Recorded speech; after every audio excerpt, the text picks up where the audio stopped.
Dear Manager has come all the way from Calcutta to discuss on a very important topic with all of you, and he's here to make all of you aware about vigilance. Sir, we are delighted that you have been able to spare your valuable time. At the outset, I would request Dr.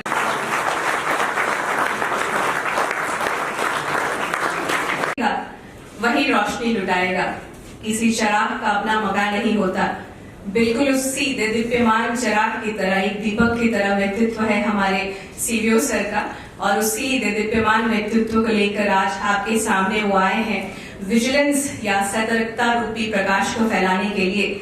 आपकी personality को किसी introduction की आवश्यकता नहीं है, लेकिन चूंकि हमारे मैनेजमेंट ट्रेनीज बहुत ही नए हैं, उनकी जानकारी के लिए मैं बताना चाहूंगी। Shri Brijesh Kumar Tripathi sir has assumed the charge of Chief Vigilance Officer, Coal India Limited, Calcutta on 16th November 2022. He did his Bachelor's of Engineering Civil from MNREC Allahabad and Masters of Technology from IIT Delhi. Before joining Coal India Limited, he served in the administrative post of Additional Divisional Railway Manager of Asansol Division of Eastern Railway. Earlier, he was instrumental in many vigilance reforms and system improvements while working as CVO Engineering in Eastern Railways. Shri Tripathi has a vast experience of more than 25 years in planning, designing and execution of various railway projects as well as maintenance and operation of major infrastructure. He has expertise in the matters related to establishment, budget, tenders, contract management and many more. And sir has devoted himself as Chief Vigilance Officer of Coal India Limited, and under his guidance Coal India Limited has been soaring new heights. Sir Limited, all of them have joined in the month of March and April this year itself through GATE 2023. All these young management trainees, they belong to mining, civil and civil. Mostly 60 of them belong to civil, followed by mining 54, and geologists are only 9 in number at present. They have come from almost all the subsidiaries and they are eagerly waiting to hear from you. So let me not come in between you and CVO sir. I request CVO sir to kindly come to the podium and address the gathering.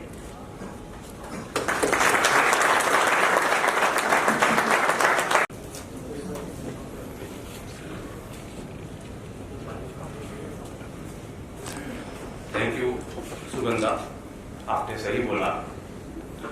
जहां रहेगा रोशनी फैलाएगा, जहां रहेगा रोशनी फैलाएगा, किसी चिराग का अपना मकान नहीं होता। जहां रहेगा, माइंड में रहे चाहे जहां भी रहे, हमारा हर कोल इंजन एक चिराग है, अपना रोशनी फैलाएगा। आप जहां भी जाएंगे, आप जो अपने घर से, अपने मम्मी पापा से, अपने गुरुजी से, अपने स्कूल कॉलेज में जो शिक्षा आपने पाया है, उस कल्चर को अपने कंपनी में इम्प्लीमेंट करेंगे। वहां पर जाकर रोशनी फैलाएंगे, वहां पर अंधेरा है उसको दूर भगाएंगे। मैं सीवीओ हूं और मेरा काम क्या है, ये हमको वॉच करते रहना कि कहीं हमारे कंपनी में कुछ एनोमली या कुछ मालफंक्शन या कुछ गड़बड़ी तो नहीं हो रही है। यूं कहे, एक हमने चाणक्य का स्टेटमेंट पढ़ा था कि एक बड़ा सा तालाब है, उसमें लाखों मछलियां हैं। विजिलेंस डिपार्टमेंट का काम है उस पूरे तालाब में मछलियां को वॉच करते रहना कि कोई मछली पानी तो नहीं पी रही है। इस तरह का डिफिकल्ट जॉब करना होता है विजिलेंस डिपार्टमेंट को। तो मैं थोड़ा रिसर्च किया, देखा कि बहुत ही कठिन काम है ये वॉच करते रहना कि इतना बड़ा हमारा माइन है, हम लाखों करोड़ों का ट्रांजेक्शन करते हैं, टेंडर्स है, ट्रांसफर पोस्टिंग, पता नहीं कितना हम सेंसिटिव काम करते हैं। क्या ये पॉसिबल है कि हम जाने अनजाने में नदी में जो मछली है वो पानी नहीं पी रही, काम भी कर रही है, पूरा तालाब उसको देखना भी है, अपना घर परिवार भी देखना उसको। ऐसे में मछली पानी पिएगी कि नहीं पिएगी, ये हमको वॉच करते रहना है। तब रिसर्च करके मैंने सोचा कि ऐसा करते हैं कि हम खुद मछली बन जाते हैं और तालाब में घुस जाते हैं। तो हमको देखना है कि हम पानी पी पाएंगे कि नहीं पाएंगे। तो मैंने देखा कि बहुत मुश्किल है कि जाने अनजाने में थोड़ा या ज्यादा हम पानी न पिए, ऐसा इम्पॉसिबल है।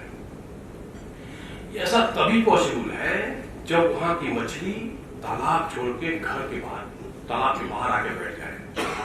पानी से बाहर बैठेगी वही मछली है जो पानी नहीं पिएगी। मैं ये क्यों सुना रहा हूं?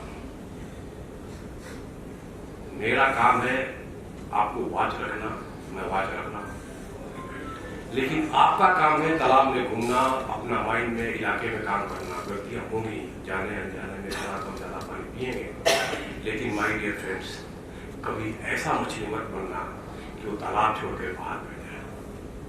हर कंपनी में कुछ लोग ऐसे होते हैं जो कुछ नहीं करते हैं, निकम्मा होते हैं, और वो कुछ नहीं काम करते हैं, उसे ले जाते हैं।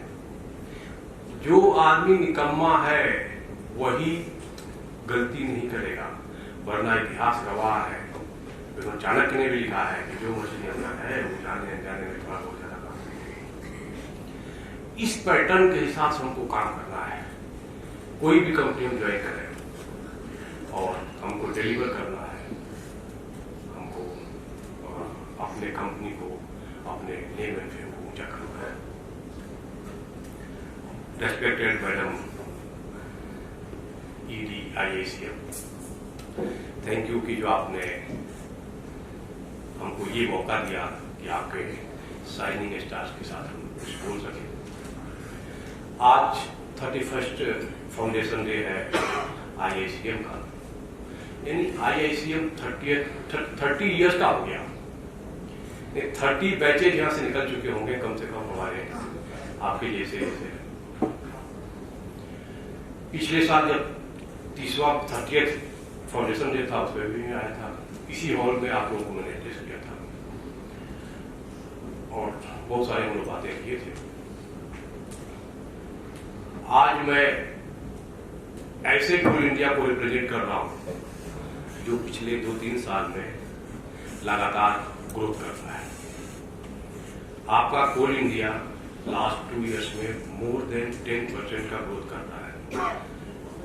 एक माइनिंग कंपनी का लगातार 10% से ज्यादा ग्रोथ करना एक अपने आप में बहुत बड़ा अचीवमेंट है। मैं नवंबर 22 में जब ज्वाइन किया तो कोल इंडिया का अर्निंग था 17,000 करोड़ रुपीज। लास्ट ईयर कोल इंडिया का अर्निंग हो गया था 27,000 करोड़ रुपीज। इस साल जब मार्च 31 खत्म हुआ तो हमारा अर्निंग था 37,000 करोड़ रुपीज। यानी हम ऐसे कंपनी को रिप्रेजेंट कर रहे हैं, आप ऐसे कंपनी में जा रहे हैं जहां पर अर्निंग हर 2 साल में डबल हो रहा है। क्या हो रहा है? इसका ग्रोथ मोर देन 10%। यदि हम राष्ट्र का नेशनल ग्रोथ को देखें तो उससे हमारा ज्यादा अच्छा ग्रोथ है। एक और फील कीजिएगा कभी कोल इंडिया का कंट्रीब्यूशन की जहां बात आती है कि आप कहीं चले जाइए, आप जाएंगे कहीं भी दिखेगा, ईंट दिखेगा, चाहे स्टील दिखेगा, सीमेंट दिखेगा, या लाइट, पंखा, बिजली, बत्ती, चश्मा, कपड़ा, जो भी आपको दिखेगा। यदि हमारा कोयला नहीं जाएगा तो ईंट नहीं बनेगा, स्टील नहीं बनेगा, सीमेंट नहीं बनेगा, वो मल्टी स्टोरी बिल्डिंग नहीं बनने वाली है। नहीं, राष्ट्र का निर्माण नहीं होगा जब तक हमारा कोयला नहीं जाएगा, इलेक्ट्रिसिटी नहीं बनेगा, पावर जनरेट नहीं होगा, कोई मशीन फैक्ट्री कुछ नहीं चलने वाला, कुछ भी नहीं होने वाला है। यदि कोई सपना देख रहा है कि हम 10% या 7% के हिसाब से इंडिया को ग्रोथ कराएंगे तो उसी हिसाब से आपको ग्रो करना पड़ेगा। आप ऐसे कंपनी में ज्वाइन कर रहे हैं कि जहां आपके बिना राष्ट्र का निर्माण संभव नहीं है। इसमें सोचिएगा कितना बड़ा कंट्रीब्यूशन है हमारा कोल इंडिया का राष्ट्र के निर्माण में। ऑनरेबल CVC को हम लोग लास्ट ईयर के बिजनेस पीरियड में बुलाए थे। उन्होंने हमको ही बताया, त्रिपाठी जी आपका तो कोल इंडिया बड़ा अच्छा प्रोग्रेस कर रहा, अच्छा कंट्रीब्यूशन कर रहा राष्ट्र के निर्माण में। तो मैंने बोला कि नहीं चलो, जिससे हमारा तक मुझको तो नहीं पता था कि हम लाइट जलाते हैं कि सर हमारा तो राष्ट्र का निर्माण में कोल इंडिया का कंट्रीब्यूशन एक वही है जो एक राष्ट्र के निर्माण के पथ पर एक मेरा दीपक है। बोले नहीं, हर क्षेत्र में, हर फील्ड में कोल इंडिया का कंट्रीब्यूशन है। आप ऐसे कंपनी में काम कर रहे हैं, आप ऐसे कंपनी को ज्वाइन किए हुए हैं। ग्रोथ की बात है, लास्ट ईयर का जो टारगेट था, टारगेट हमेशा बढ़ा के दिया जाता है, और यदि मैं टारगेट बनाया कि हमको सिविल सर्विसेज क्वालिफाई करना है, यदि मैं क्वालिफाई कर लूंगा ना, तो मेरा कॉन्फिडेंस बढ़ जाएगा, हमारा आपके निगाहों में मेरा प्रतिष्ठा बढ़ जाएगा। जब कोई भी चीज सफल होता है तो उसकी प्रतिष्ठा बढ़ जाती है। Last year 702 million metric ton जब कोल इंडिया पार किया मैडम, वो इतना कठिन टारगेट था, जो इसके पहले हम लोगों ने 620-24 के आसपास थे। जब 700 मिलियन मेट्रिक टन का टारगेट रखा गया, सर्वोत्तम था, सही था, लेकिन कोल इंडियन टेक्नोलॉजी, अपना ब्रेन, अपना डिविजन, अपना माइंड का यूज किया लोगों ने, और दिन रात लग के काम किए, और 700 नहीं, 700 को टच नहीं किया, बल्कि 700 पार करके 702 मिलियन मेट्रिक टन का हम लोगों ने। जब पहली बार 16 साल के बाद हमने टारगेट पूरा किया, तो आपकी प्रतिष्ठा बढ़ गई। और इस साल जब मार्च 31 खत्म हुआ, तो ऑनरेबल पीएम ने एकमात्र ट्वीट किए थे।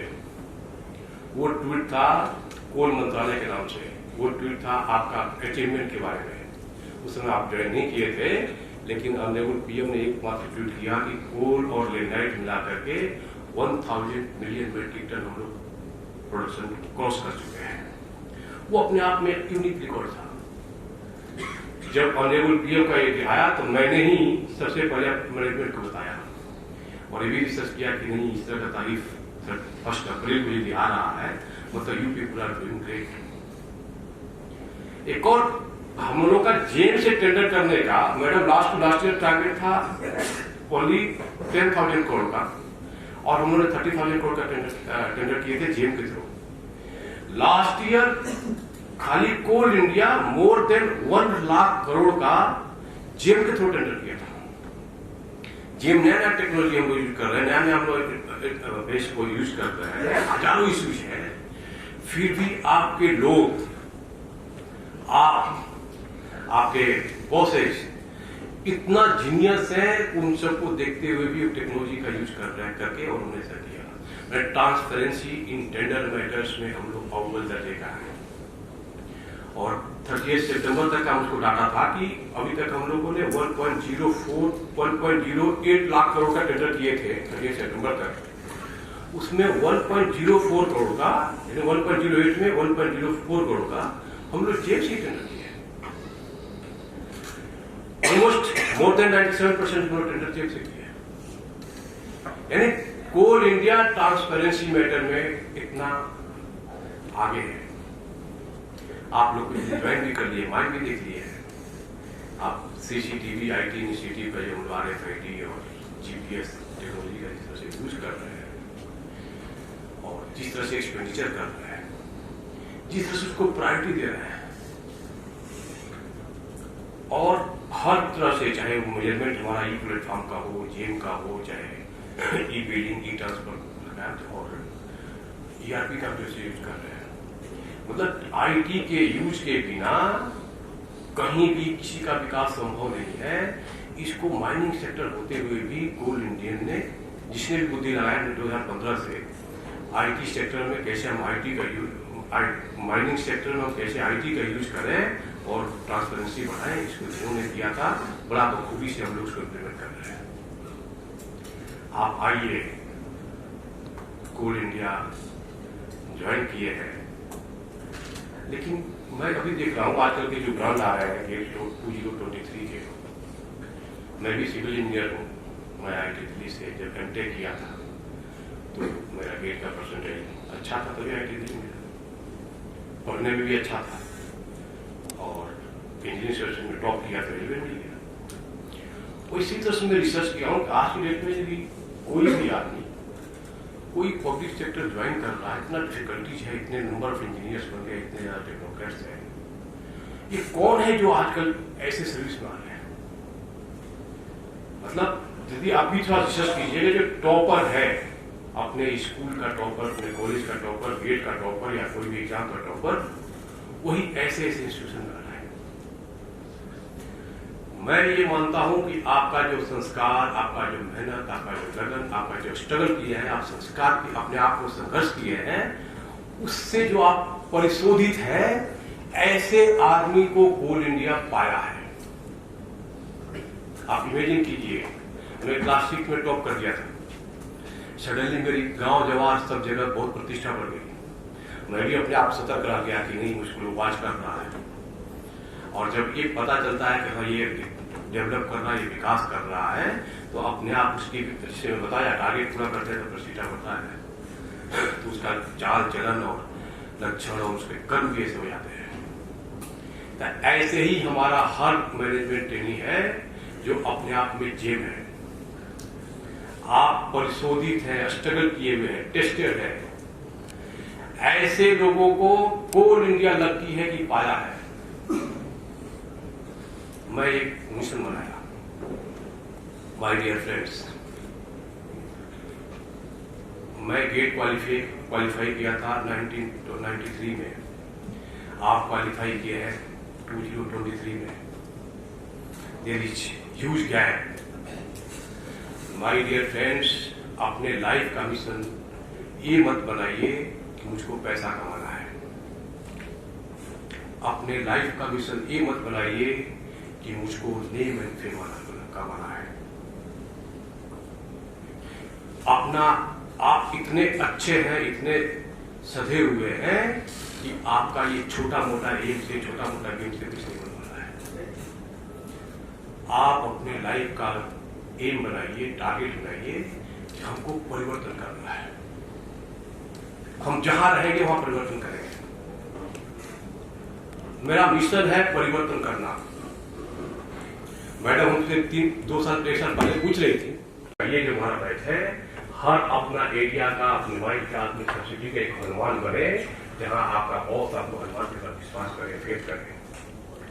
और खाली फेथ इसी से नहीं होता है। हनुमान जी बेस्ट मैनेजमेंट थे। जिस काम पे हाथ लगाते थे वो कर के आते थे, रुकते नहीं थे। मतलब हमको सफलता पाना है, चाहे उसके लिए जो करना पड़े, चाहे वो भले वो पहाड़ पे संजीवनी बूटी समझ में नहीं आ रहा था, तो पहाड़ पे फैलाए थे। वहां उन्होंने उनको मतलब सेटिंग करके आया कि मैं जा रहा हूं, तो पढ़िएगा एक कविता उसमें है, ये सूरज इतना याद रहे, संकट एक सूर्य वंश पर है। मतलब भगवान श्री राम जी तो सूर्य वंशी थे, उनके ऊपर है। और यदि बचपन में इनको तो चबा गए थे, तो यदि तुम मेरे आने के पहले निकलेगा तो फिर मैं तुमको खा जाऊंगा। तो उन्होंने धमकी भी दिया, रिक्वेस्ट भी किया, पढ़िएगा उसका बहुत अच्छा है मैंने देख। लेकिन वो धमकी क्यों दे पाए? क्योंकि वो ऐसा ताकतवर थे, इतना समर्थवान थे।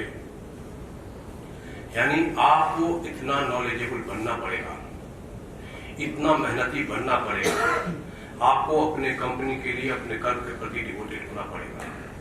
तभी आप किसी को नजर दिखा सकते हैं, आंख दिखा सकते हैं, तभी आप हनुमान बन सकते हैं। यानी यदि कोई आदमी को हम ये काम पकड़ाए, वो करके ही दिखाए, ये हनुमान।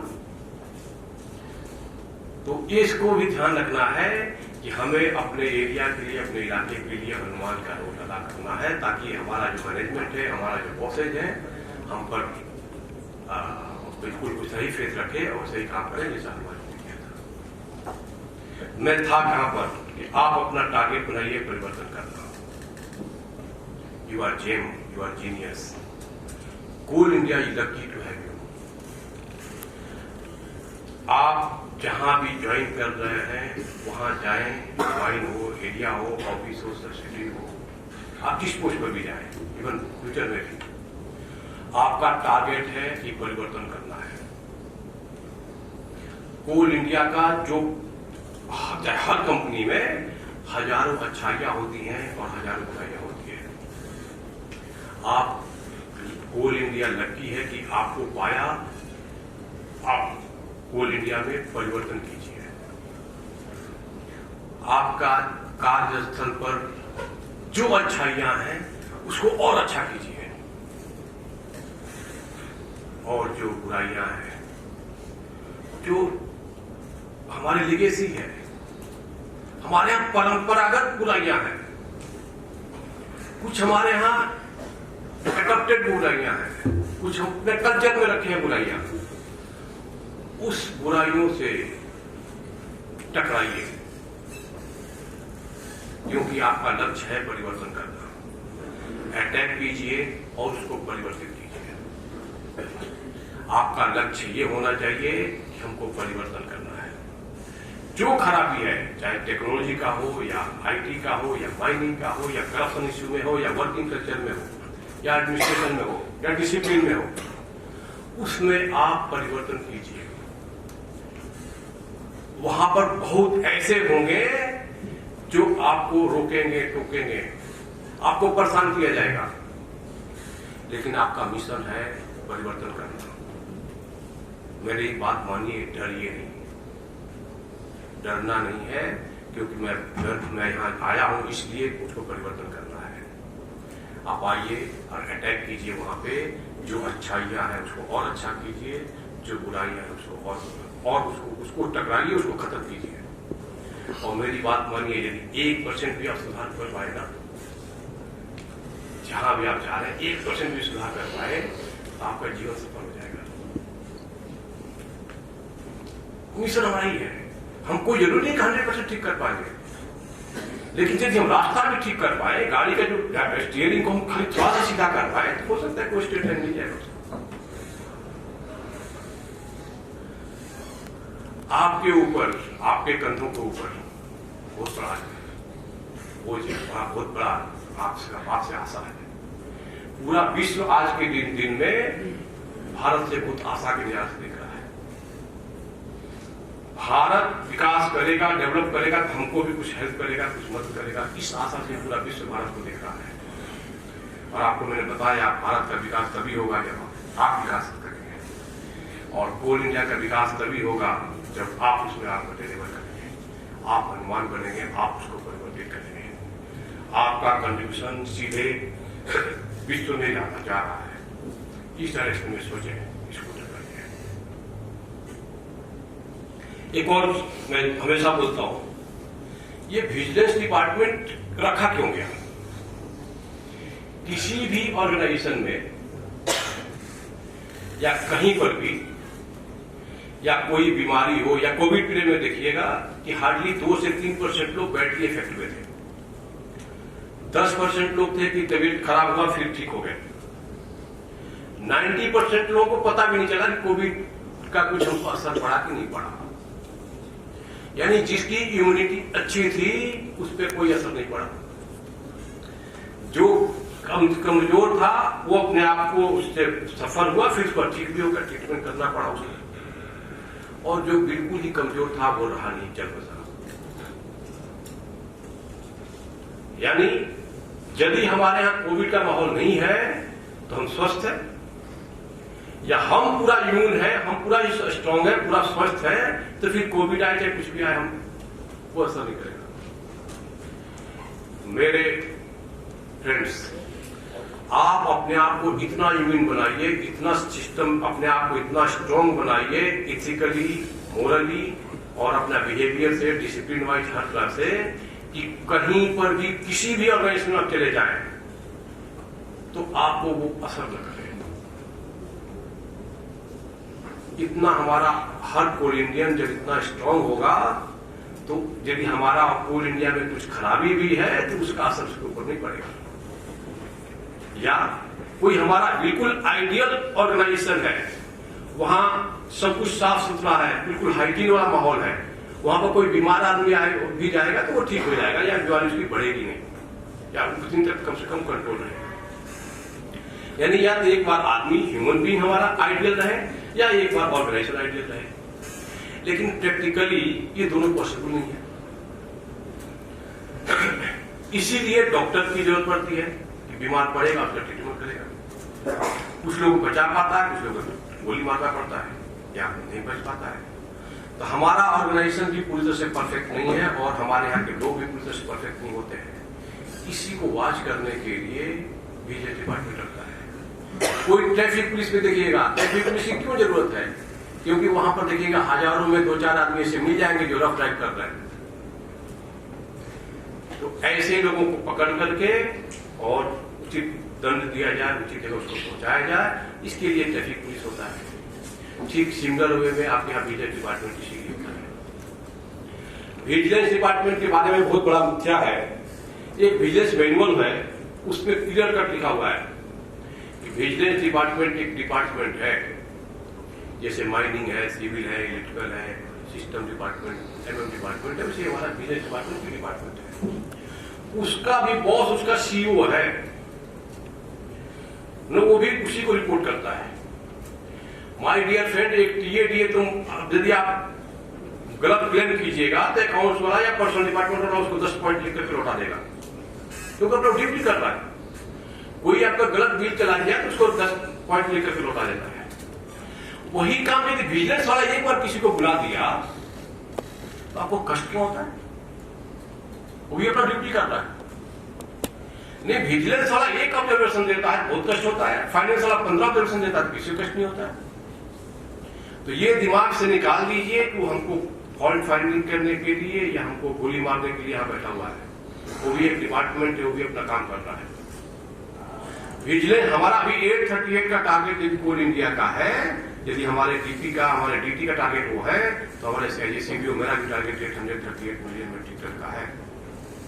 मुझको सारा एनर्जी वही लगाना है कि हमारा टारगेट कैसे पूरा हो, हम कैसे राष्ट्र के निर्माण में सफलता दें।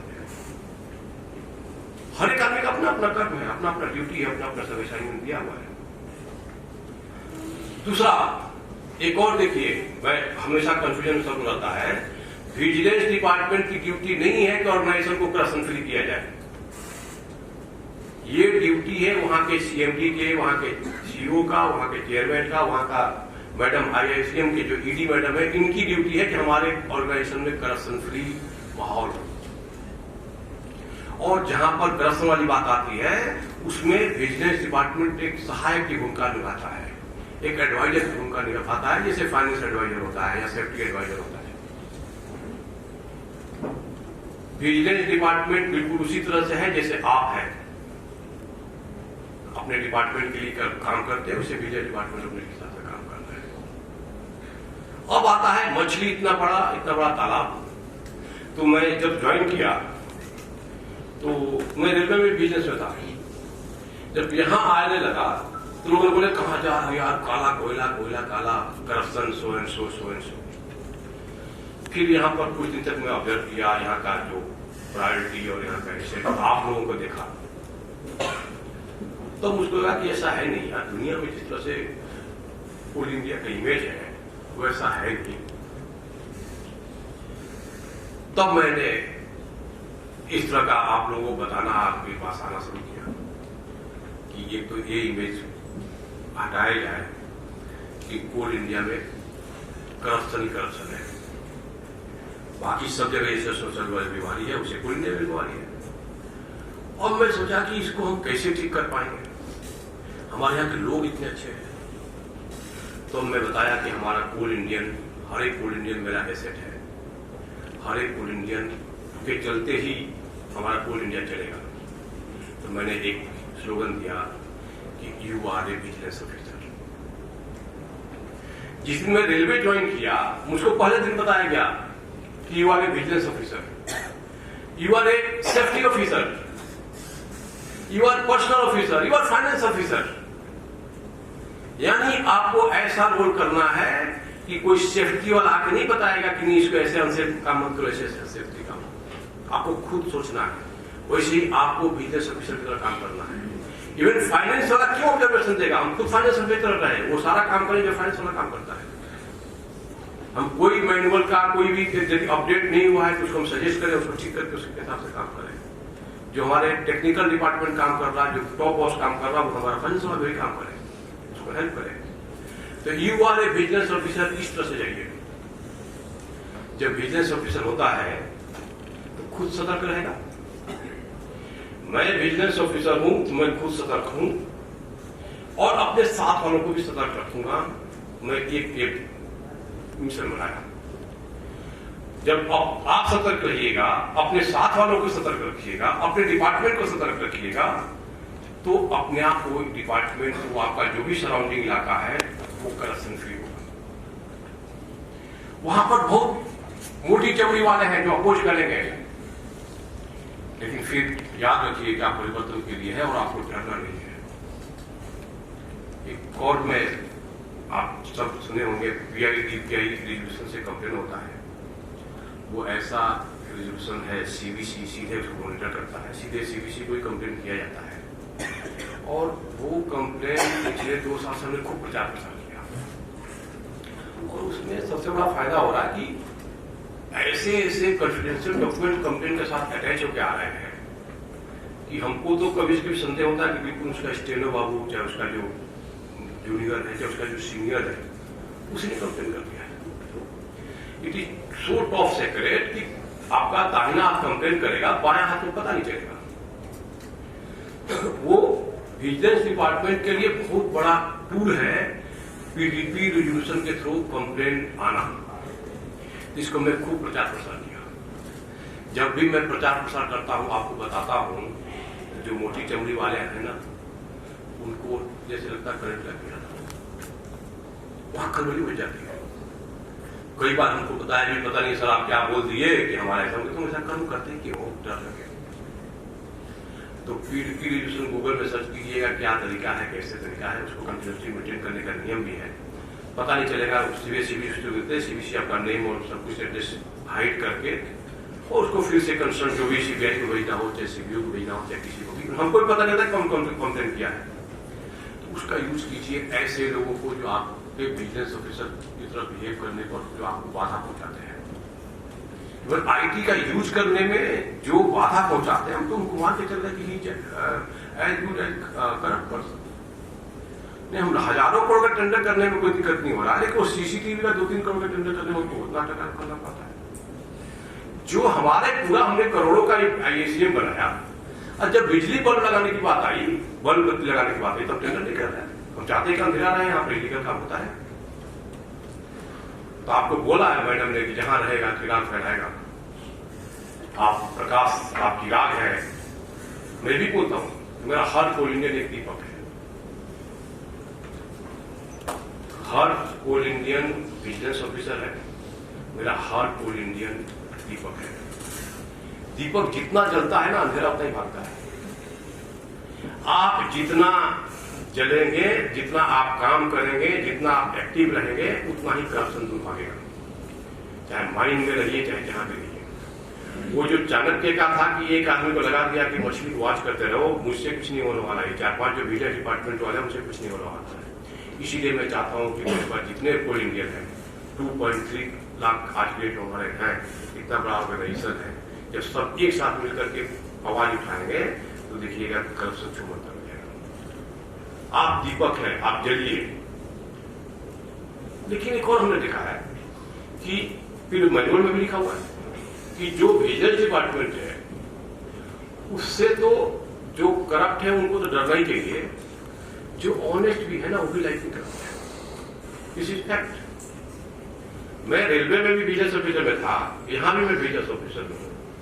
तो जो करप्ट है वो तो ठीक है, उसको तो करंट लगता रहता है, लेकिन जो ऑनेस्ट है वो भी लाइक नहीं करता है। सोचा था कहां पहुंचने पड़ जाएंगे। ये मैं मिथ्या तोड़ने आया हूं कि आप डिसलाइकिंग वाला फैक्टर को हटाया जाए। मैं बताया कि वो भी एक डिपार्टमेंट है, वो भी ऑर्गेनाइजेशन के लिए काम कर रहा है, वो भी आपके लिए काम कर रहा है। मैंने एक कोड बनाया, vigilance is by you, vigilance is for you, vigilance is with you always. ये कोड मेरे दिमाग में आया कहां से? मैंने जब ये देखा कि सबके अंदर में दिमाग में डर बना हुआ है, काम करने में दिक्कत आती है, दिक्कत हो रही है, हमको डिसीजन लेने में दिक्कत हो रही है। हम यदि विकसित भारत की सपना देख रहे हैं 2047 में, तो कोल इंडिया को उतना ही विकसित होना पड़ेगा, तभी विकसित भारत हो पाएगा, वरना नहीं हो पाएगा। विकसित भारत होने के लिए आपसे कुछ दिन बाद देखिएगा ना, हमको टेक्नोलॉजी का यूज करके और इनोवेटिव आइडिया ले करके हो सकता है कोल सेक्टर को छोड़ करके हमको किसी और सेक्टर में जाना पड़ेगा। नए नए हमको आइडिया लेने पड़ेंगे, तभी हम अपना सस्टेन कर पाएंगे। न्यू टेक्नोलॉजी का यूज करना पड़ेगा, यानी हमको ऐसा डिसीजन लेना पड़ेगा जो कि बिल्कुल ही न्यू हो। That is called innovative decision. और आप इतने जीनियस हैं कि आपको इनोवेटिव डिसीजन लेने में कोई दिक्कत नहीं आएगी। आपका नॉलेज होना चाहिए। यदि आपका नॉलेज है तो आपको डिसीजन लेने में कोई दिक्कत नहीं होता है। दूसरा होता है ट्रेनिंग। कोल इंडिया में जितने पीएसयू हैं, कोल इंडिया के पास ही एक ऐसा इंस्टीट्यूट है IISER, जहां पर ऐसा ट्रेनिंग दिया सकता है जो बिल्कुल ही लेटेस्ट टेक्नोलॉजी का ट्रेनिंग दे सकता है। धन्य है मैडम और मैडम की टीम, जो उन्होंने as per requirement, as per need उन्होंने कोर्स डिजाइन करते हैं और सबको ट्रेनिंग देते हैं। आपके पास CMPDI है, वहां से आपको इनपुट मिलेगा टेक्नोलॉजी और बेटर हो जाएगी। आप फाइनेंशियली बहुत स्ट्रांग हो रहे हैं तो कहीं से भी किसी भी रिसोर्स की आपको कमी नहीं होने वाली है। यानी वो सारी चीजें पिछले कुछ साल में पोस्ट कोविड पीरियड में कोल इंडिया के साथ है कि हम विकास करने के लिए हम लोग रेडी हैं। कोई भी डिसीजन लेने के लिए हमको नॉलेज चाहिए, ट्रेनिंग चाहिए, एक्सपीरियंस चाहिए, कॉन्फिडेंस चाहिए, और साथ में यदि माहौल आपका करप्शन फ्री नहीं है तो आपको डिसीजन लेने में संकोच होगा। तो मैं ये बोलने आया हूं कि आप पूरा इस लायक है कि आप नॉलेज गेन कर सकते हैं, ट्रेंड हो सकते हैं, आप एक्सपीरियंस गेन कर सकते हैं, आप कॉन्फिडेंस तब आएगा और आप खुद ही ऐसा माहौल क्रिएट कीजिए कि वहां पर करप्शन फ्री माहौल हो। आज के डेट में मैं विलेज ऑर्गेनाइजेशन के साथ मिलकर के हम लोग इस तरह से कुछ काम कर रहे हैं कि हमारा कंपनी करप्शन फ्री रहे, तभी आप बोल्ड डिसीजन ले पाएंगे। तो ये मान के चलिए कि हमको बोल्ड डिसीजन लेना है, हमको काम करना है, इनोवेटिव डिसीजन लेना है। और यदि गलती भी हो गई ना, मैं हमेशा बोलता हूं कि आप काम कीजिए, रूल देख करके काम कीजिए, रेगुलेशन क्या है उसके हिसाब से करके देखिए, फाइनेंस वेटिंग जो भी आपका नियम है उसके हिसाब से कीजिए, डिस्कस करके लीजिए डिसीजन। जो भी आप डिसीजन ले रहे हैं, क्यों डिसीजन ले रहे हैं, उसको रिकॉर्ड कर दीजिए। यदि डिसीजन कब लेते हैं, जब ऑप्शन हो ABCD करके ऑप्शन होगा तो डिसीजन लेना पड़ेगा। यदि कोई ऑप्शन नहीं हो तो डिसीजन लेना नहीं है। जब सब कुछ आसान हो तो डिसीजन ले लीजिए। एक ही L1 है, सब कुछ ठीक ठाक है, वहां पर भी एक भी L1 है तो उसको भी डिसाइड करने पर देखना पड़ता है सर कंडीशन है कि नहीं। मतलब आपको हर जगह डिसीजन देने के लिए आपको नॉलेज, आपका गेन, आपका इसमें सब कुछ चाहिए। और मान लीजिए कि आपने जो डिसीजन लिया, हमने यहाँ पर ISM बनाया और पता कि 10 साल बाद यहाँ चेक कोयला निकल गया, इसने उस दिमाग में गया नहीं कि नीचे कोयला भी निकल सकता है, तो डिसीजन गलत हो गया। यानी आपने सोच समझ के उस सिचुएशन के हिसाब से, और वहां पर जमीन है नहीं, हम आज बना दे रहे हैं, बाद में देखा जाएगा क्या है, तो उस समय की सिचुएशन के हिसाब से यदि आप डिसीजन ले रहे हैं, रूल को देख करके कंपनी के हित में डिसीजन ले रहे हैं, तो आप डिसीजन लीजिए, डरिए मत, डिले मत कीजिए। डिले करने से डिसीजन नहीं होता है। आपको कोल इंडिया सैलरी देता है डिसीजन लेने के लिए, और कुछ नहीं करना, आपको खाली डिसीजन लेना है। आपको न तो कोयला ढोना है, आज के डेट में फुल्ली मैकेनाइज्ड, पता है नहीं, कोल इंडिया के पास not a single piece of coal जो कि हम लोग मैनुअली इसको एक्टिवेट करते हैं और चाहे ट्रांसपोर्ट करते हैं, चाहे लोड करते हैं, मैनुअल नहीं है बिल्कुल। और जिस तरह से डिजिटाइजेशन के फेज में जा रहे हैं, कुछ दिन के बाद कोल इंडिया फुल्ली डिजिटाइज हो जाएगा। वहां पर बहुत सारे हैं मोटी चमड़ी वाले जो चाहते हैं कि ना आप अपने फील्ड में जाइए, वहां जाकर उसको हंगामा देखिए, उसको रोक टोक कीजिए। कोई जरूरी नहीं कि उसको ठीक कर देंगे, लेकिन हंगामा तक करेंगे, उसको सामने तो लाएंगे, 1% ठीक करने के लिए टारगेट बनाएंगे। तो आप डिसीजन लीजिए, आग पे चलिए। आपका एक भाई बिजनेस डिपार्टमेंट में है, यदि आपका पैर जलेगा तो मुलाम लगाएगा, इस मिशन से काम करता है, क्योंकि आपका डिसीजन है कंपनी के हित में। हम विकसित भारत का और विकसित और कोल इंडिया की बात करते हैं, लेकिन यदि वो डिसीजन आप अपने हित में लिए, अपना 10 पैसा के चक्कर में लिए, या रांची में या कलकत्ता में मेरी पोस्टिंग बनी रहे, इसलिए हम ऐसा डिसीजन ले रहे हैं, या किसी भाईचारे में कोई डिसीजन ले रहे हैं, किसी को फेवर करने के लिए डिसीजन ले रहे हैं, तो ऐसा डिसीजन हमेशा गलत होता है। यानी आपका नियत ठीक नहीं है, ऐसा आप डिसीजन कर रहे हैं, कंपनी को चुना लगा रहे हैं, तो गलत होना ही है। तो मैं आपको ये बताने आया हूं कि कंपनी के हित में डिसीजन लीजिए, डरने की जरूरत नहीं है। प्रोवाइडेड की कंपनी में खुद में और गलत भी होगा तो कोई दिक्कत नहीं है, लेकिन यदि आपका मॉडिफाइड है तो उस केस में आपको कोई नहीं छोड़ने वाला है। That is called vigilance angle. Modified and bona fide, that is called vigilance angle.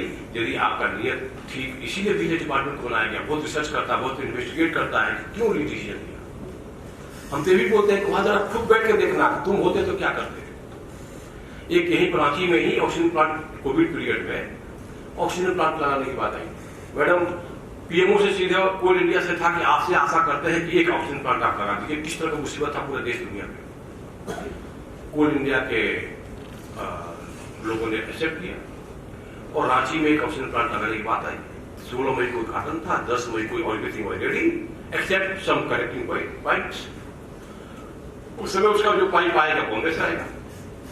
Doctor लोग ये देखिएगा कि टेंडर बहुत कमजोर होता है काम कराने में। डॉक्टर को बोलिएगा दवाई हजारों लिख देगा, लेकिन जहां बोलिएगा टेंडर का, चाहे कुछ डिसीजन लेने का, चाहे कॉस्ट उसमें कमजोर होते हैं। तो वो लेकर आएगा तो लगाएगा और आगे पूरा सब डिस्कस किया। फिर उन्होंने सब लोग पूरा ऐसे ओपन फोरम में डिस्कशन हुआ। तब कोई सिविल इंजीनियर था, उसने बोला कि करना क्या उसमें। तो वो जो पाइप आता है ना आपका जो क्लोरीनेशन प्लांट में, उसे वाला पाइप लगाना है। पूरा तो यहाँ भी मिलता है, लेकिन लगा तो ऑक्सीजन जाए चाहे क्लोरीन जाए, कैसे तो जाना है। उसने क्या किया, रांची से ही खरीद करके रांची में लगा दिया और 16 मई को उद्घाटन हो गया, कमीशन हो गया। बॉम्बे से आदमी नहीं जहां जा रहा है, बॉम्बे से सामान तो कठिन काम है। उस डॉक्टर ने बोल्ड डिसीजन लिया, यहीं से सामान लिया, लगाया और 16 मई को उद्घाटन हो गया। उस ऑक्सीजन प्लांट ने 33,000 लोगों को जान बचाई। लेकिन ऑब्वियसली कंप्लेंट आई गई, कल ही लोकल खरीद लगा दी। बिजनेस वालों ने क्या किया, देखा यहाँ लोकल लगाया है, प्रूफ। और उसके बाद जो भी रिपोर्ट बनाया, उसके कुछ दिन बाद मैं ज्वाइन किया। मेरे पास कुछ क्वेरी आया, मैंने पूछा क्या है कैसे है। तो मेरी एक आदत है कि उसके बारे में मैं खुद भी देख लेता हूँ या पूछ लेता हूँ। तो चूंकि कर नहीं सकता तो मैंने फोन घुमा दिया। डॉक्टर साहब ने हमको बोला कि हमने हाँ ठीक है वो गलत हो गया था, लेकिन मैंने जो किया ठीक किया, हमको कोई आत्मग्लानि नहीं है। मैडम हमने आत्मग्लानि वर्ड पहली बार सुना, वही मैं बोलने आया हूं। माय डियर फ्रेंड्स, आप कंपनी के हित में डिसीजन लीजिए, बोल्ड डिसीजन लीजिए, सोच समझ के डिस्कशन करके सोच समझ करके डिसीजन लीजिए। यदि कुछ दिन बाद गलत हो भी जाता है, बिजनेस वाले भी पकड़ ले चाहे बॉस पकड़ ले, तो आपको भले गलत हो गया लेकिन आपको आत्मग्लानि नहीं होगी। यदि मैं अंदर से खुश हूं तो उससे ज्यादा खुशी और कुछ नहीं है।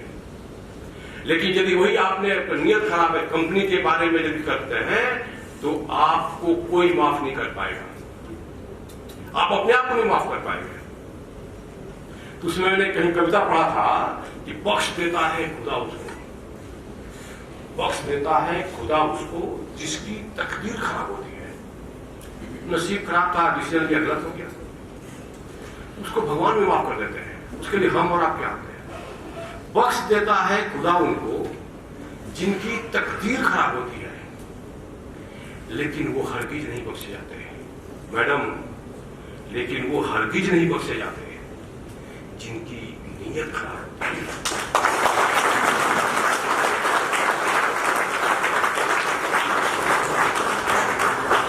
मेरा यही कहना है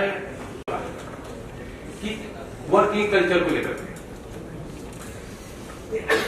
कुछ बोलना है, वर्किंग कल्चर को लेकर तो ये पाया गया कि हर ऑर्गेनाइजेशन में 63% लोग ऐसे होते हैं जो अपना 9 से 5 ड्यूटी करके चल देते हैं। न तो उनको पहले कोई मतलब है कंपनी से, न बाद में कोई मतलब है। जो ना कुछ करते हैं ना कुछ करने देते हैं।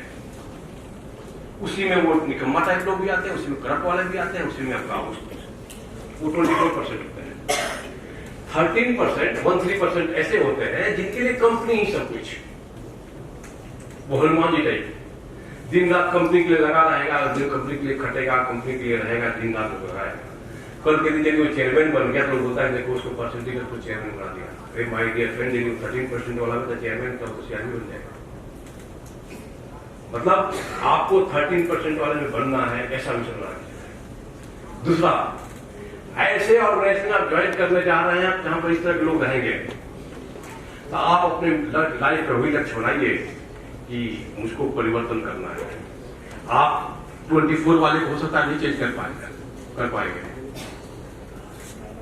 24% वाले को आप 13% में नहीं ला सकते, लेकिन उस 24% वाले को 1% भी यदि आप 63% में लेके चले गए, तब भी समझिए कि आपका लाइफ का मिशन टारगेट है। मतलब ऐसे लोग हैं ऑर्गेनाइजेशन में जो कुछ नहीं करते हैं और सिर्फ निकल जाते हैं। मैं पढ़ा था, मैं एक चोरी शब्द का प्रयोग नहीं करता, लेकिन मैं पढ़ा था कहीं कि तनख्वाह बिना काम के चोरी के समान है। तनख्वाह बिना काम के चोरी के समान है। ऐसे आदमी जो कुछ नहीं करता है और घर पे जाके सोता कैसे शांति से। एक और मैंने पढ़ा था कहीं कि earning money is spiritual, making money is crime. Making money मतलब आप उगाही कर रहे हैं ना, गलत सोर्स से, इलीगल मीन्स से या बेईमानी से जो कमाया गया दैट इज क्राइम। और जो आपका मेहनत से, आपका हक के हिसाब say that is earning money, वो स्पिरिचुअल, उसको कोई वो को पता रहता है क्या अच्छा है। और हम लोग बचपन से सीखते आए कि what is wrong, what is right, ये आपको बताने की जरूरत नहीं है। जब मैं कहीं बोलता हूं ना, सब बोलता है क्यों बता रहे, उसको सबको पता है। उन्हें जो आज के डेट में गोल्ड इंडिया में आ रहा है, वो तो सफिशिएंटली जीनियस है और ऐसे फैमिली से आ रहा है जहां संस्कार अच्छा मिलता है। उसको हमारी माता जी बचपन से सिखाती थी कि बेटा ये गलत है, ये सही है। हमको तो बोध है कि क्या गलत है क्या सही है। हमारे गुरु जी भी कभी ऐसा नहीं बताते भी हुए गुरु जी, तो आपको कम से कम उसका असर नहीं पड़ा, तभी आप यहां आ पाए। जब हम इस तरह के हैं तो आज के डेट में जो ज्वाइन करने जा रहे हैं तो अपना मिशन बनाए कि हम जैसा है उसी हम अपने कंपनी को बनाएंगे। और हर ऑर्गेनाइजेशन में देखिएगा 2 से 3% ऐसे होते हैं। हाँ, जो तालाब की बात आई ना, तो मैं सारे बिजनेस डिपार्टमेंट को बुलाया। हमारे पास टोटल सिटी मिला के 9 CBOs हैं और 150 से ज्यादा बिजनेस ऑफिसर्स हैं। आपका कोल इंडिया का बिजनेस डिपार्टमेंट बहुत अच्छा है और सारे के सारे CBO जो है वो CBC से अपॉइंटेड है। तब डिस्कस किया कि कैसे काम होगा, ये लोग कैसे डिलीवर कर पाएंगे। तब उन्होंने मिशन बनाया कि हमारे पास जो भी 150 ऑफिसर उसको लगा के तालाब में ऐसे मछली को पकड़े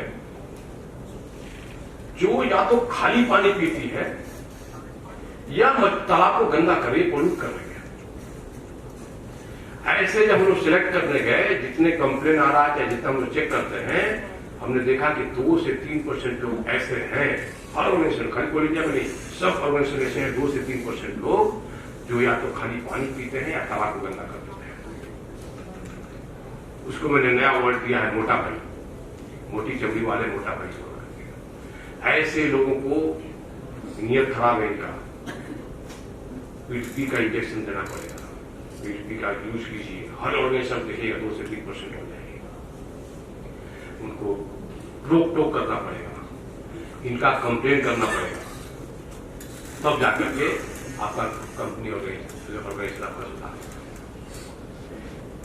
एक मत्स्य संहिता में पढ़ रहा था, उसमें लिखा था what is the definition of king. Madam यहाँ की किंग है। किंग आप भी अपने ऑर्गेनाइजेशन के आज के डेट में छोटा किंग है, कल आप प्रमोट होगा तो आप बड़ा किंग बनेंगे और बड़ा किंग बनेंगे। मैं CBO हूं तो CIL के बिजनेस ऑर्गेनाइजेशन का किंग हूं। किंग का डिफिनेशन ये है, राजा का ड्यूटी है कि वो अपने प्रजा को टाइम टू टाइम टेस्ट करता है, एग्जामिन करता है, और कौन अच्छा है और कौन बुरा है उसको सेग्रीगेट करते रहे। जो मैंने बताया गलत सर्वे 63% और 24% और 13%। कौन अच्छा है कौन बुरा है उसको सेग्रीगेट करता है। जो अच्छा है उसको अवार्ड दें, उसको जब उत्साहित करेंगे आप, उसको अवार्ड देंगे तो अच्छाइयां और बनते हैं। जो बुरा है, कमजोर है, करप्ट है या काम नहीं कर पा रहा है, उसको गाइड करें, ट्रेन करें या पनिशमेंट दें, जैसा है उसका। ये राजा की ड्यूटी है, टाइम टू टाइम ऐसा करते रहना पड़ेगा। उसी में जब राजा को हेल्प करता है विजिलेंस डिपार्टमेंट, जब करप्शन वाला इशू आता है अदरवाइज बाकी कुछ केस है तो डीपी के सेक्शन से चार्जशीट मिलता है उसको और उसको रिमूवल पर सर्विस होता है, जो भी एक्शन लेना होता है। तो टाइम टू टाइम ये काम करना है। विजिलेंस राजा की ड्यूटी है कि अच्छा और बुरे को सेग्रीगेट करे, अच्छा को बढ़ावा दे, बुरा को सप्रेस करे। थोड़ा भी सपोर्ट दे रहे हैं ना तो समझिए बहुत गंदा मैसेज आने वाला है। मतलब हमारा ये सिचुएशन हो गया। ऑनरेबल पीएम का 15 अगस्त का स्पीच सुनिएगा, उन्होंने क्लियर कट बोला है कि हमारे जो भ्रष्टों का महिमा मंडल नहीं होना चाहिए। क्या समाज है, हम बिहार से है, बिहार में पहले जब नकल होता था तो चोरी छुपे कोई नकल कर लेता था, घोषणा नहीं था कि मैं नकल करके पास होगा, और आज तक खुलेआम नकल कर रहे हैं। ऐसे लोग जो नकल करके पास हो रहे हैं वो क्या करेंगे आप सोचिए। नीट का पेपर आउट हुआ, ऐसा डॉक्टर क्या करेगा आप सोचिए। मैं बोल रहा हूं, एग्जाम्पल दे रहा हूं, एक अलग राउंड नहीं लेना है, लेकिन सिचुएशन इज दिस कि जिस दिन हम ऐसे लोगों को जो भ्रष्ट है डिसरेस्पेक्ट करना शुरू कर देंगे, देखिएगा हमारा सोसाइटी, हमारा कंपनी, हमारा डिपार्टमेंट करप्शन फ्री हो जाएगा। नहीं, कोई आदमी छोटे पोस्ट पर है और अपना सैलरी के कई गुना मकान बना लिया, प्रॉपर्टी बना लिया, गाड़ी में घूम रहा है, कोई पूछे तो कितना पैसा कहां से लाए। उल्टा हम लोग क्या करते हैं, उसको तारीफ कर देते हैं, बहुत पैसा कमाया, बहुत गाड़ी से चल रहा है। इस मेंटेलिटी को तोड़ना पड़ेगा। हम बाहर नहीं जाते, कम से कम अपने कंपनी में तो रोक टोक करें, पूछे तो कम से कम कि माय डियर फ्रेंड, एक और मैंने कहा था, डिले ब्रीड्स करप्शन। डिले कर रहे हैं, 6 महीना से फाइल लेके बैठे हुए, ट्रांसफर हो चाहे प्रमोशन हो चाहे टेंडर का हो चाहे बिल का हो, अब क्या चाहते हैं, लोन लेके बैठे हुए हैं। कोई भी डिले, हम ब्रांड चलिए की बात कर रहे हैं और ग्रेट प्लेस टू वर्क, अभी मैडम सर्टिफिकेट मिला है, डीपी साहब अभी आने वाले हैं।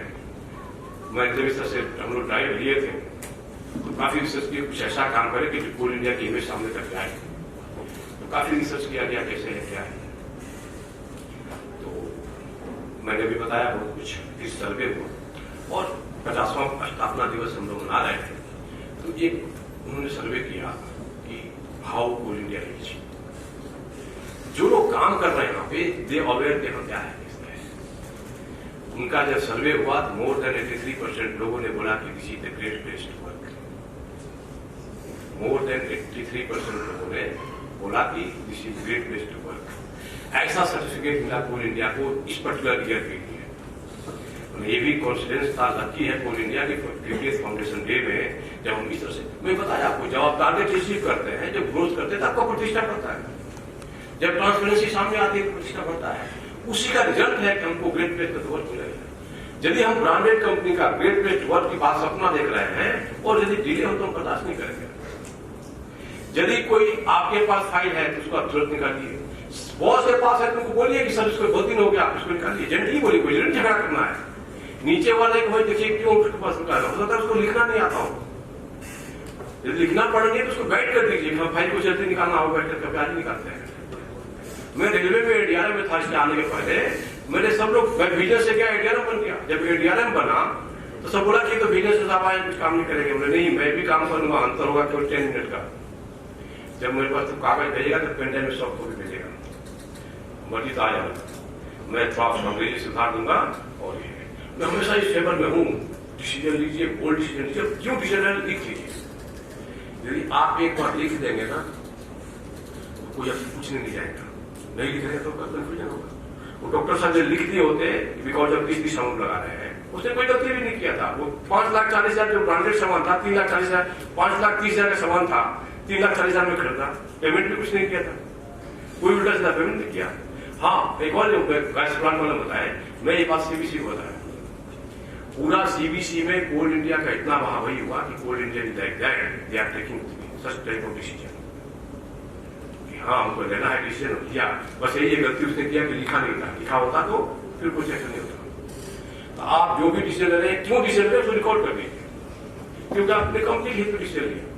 ऑक्सीजन प्लांट हमको चलाना है, कंपनी की इज्जत की बात है, और बाकी रोज होना भी नहीं है। उन्होंने डिसीजन लिया, अच्छा डिसीजन लिया, और गैस में ऑक्सीजन जाए चाहे क्लोरीन जाए, क्या अंतर पड़ता है?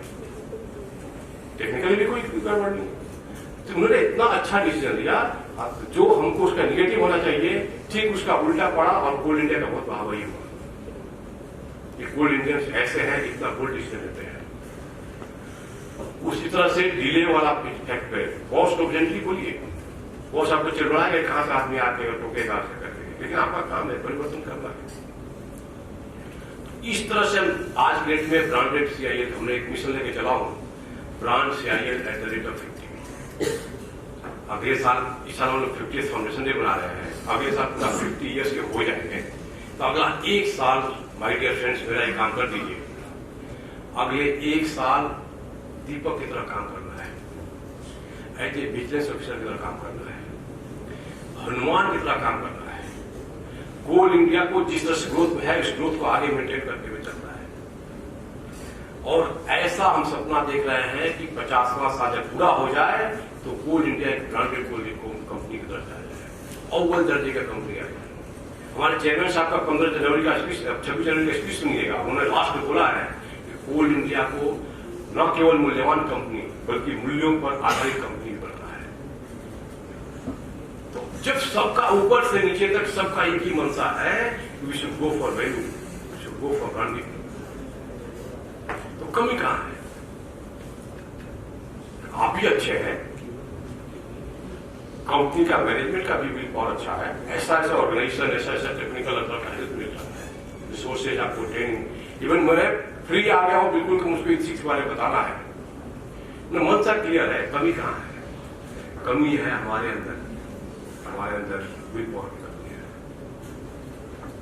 तुम अधूरे नहीं, तुम आगे नहीं, बात इतनी सी है, आप जागे नहीं।